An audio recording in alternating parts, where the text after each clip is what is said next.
এক বনে একটা বড় পুকুর ছিল। পুকুর ভর্তি ছিল মাছ। বনের সব পশু পাখি সে মাছ খাওয়ার জন্য অপেক্ষা করে থাকত, কিন্তু সবাই তো আর সেই মাছ খেতে পারত না। শুধুমাত্র একটা বগ প্রতিদিনই সে পুকুর থেকে মাছ ধরে খেত। শিয়াল পণ্ডিত যখন দেখতে পেল যে বগ খুব সহজেই মাছ ধরে খাচ্ছে, তারও খুব খেতে ইচ্ছে করল। উফ, পুকুরটা তো মাছে ভরা। এই বকটা প্রতিদিন কি আরামে মাছ ধরে খাচ্ছে। আমাকেও চেষ্টা করতে হবে। শেয়াল ঝপাত করে পানিতে ঝাঁপ দিল মাছ ধরতে, কিন্তু মাছ সব পালিয়ে গেল। শেয়াল ভিজে একাকার হয়ে তীরে উঠে এলো। ধুর, আমার দ্বারা হবে না। ও বক ভাই একটু শুনে যাও তো, আমার কাছে একটু আসো না। না না ভাই, আমি আসব না। আমি তোমার কাছে যাব আর তুমি আমাকে খেয়ে ফেলবে?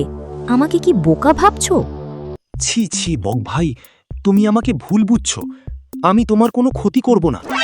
সত্যি বলছি, আমি গত 2 দিন ধরে কিছু খাইনি। তুমি যদি দয়া করে পুকুর থেকে আমাকে কয়েকটা মাছ ধরে দিতে, বড় উপকার হতো। বকের দয়া হলো। সে একটি মাছ ধরে শেয়ালের সামনে রাখল।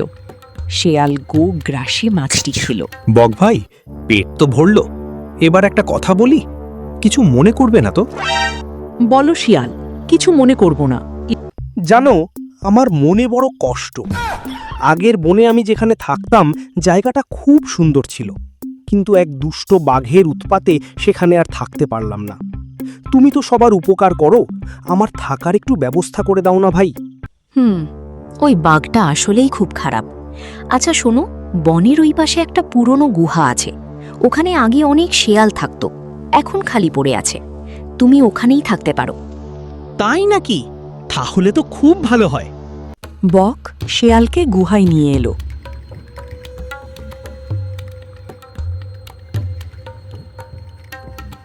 বক ভাই, আর একটা ছোট উপকার করবে? এখানে তো থাকবো, কিন্তু খাবার পাবো কই? খাবার খুঁজতে গিয়ে যদি আবার বাঘের সামনে পড়ি, তুমি যদি আমার খাবারের ব্যবস্থাটা করতে। আচ্ছা ঠিক আছে, চিন্তা করো না। আমি প্রতিদিন তোমার জন্য পুকুর থেকে মাছ ধরে নিয়ে আসব। এরপর থেকে বক রোজ মাছ এনে দেয়। শেয়াল বসে বসে খায়।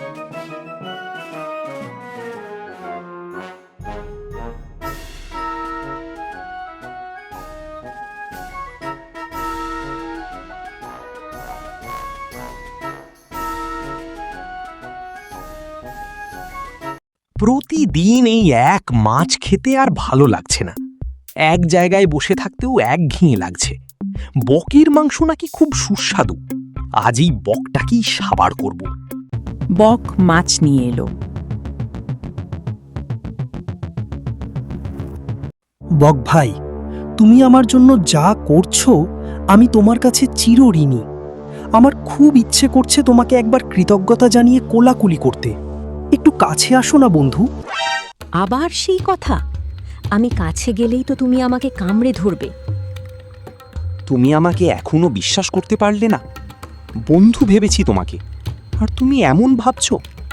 বক সরল বিশ্বাসে শেয়ালের কাছে যেতেই শেয়াল বকের ঘাড় কামড়ে ধরল। বককে খেয়ে শেয়াল মনের সুখে বনে ঘুরছে।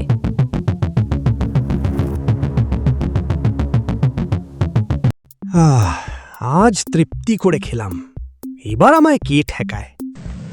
হঠাৎ এক বিশাল বাঘ গর্জন করে সামনে এলো। এই তোকে পেয়েছি। কতদিন পালিয়ে থাকবি? আজ তোকে খেয়ে আমার অনেক দিনের ক্ষুধা মেটাবো। না না, বাঘ মামা, আমাকে ছেড়ে দাও। দুষ্টু শিয়াল, অন্যের ক্ষতি করলে নিজেরও রেহাই নেই। বাঘ শিয়ালকে মুখে নিয়ে বনের ভেতর চলে গেল।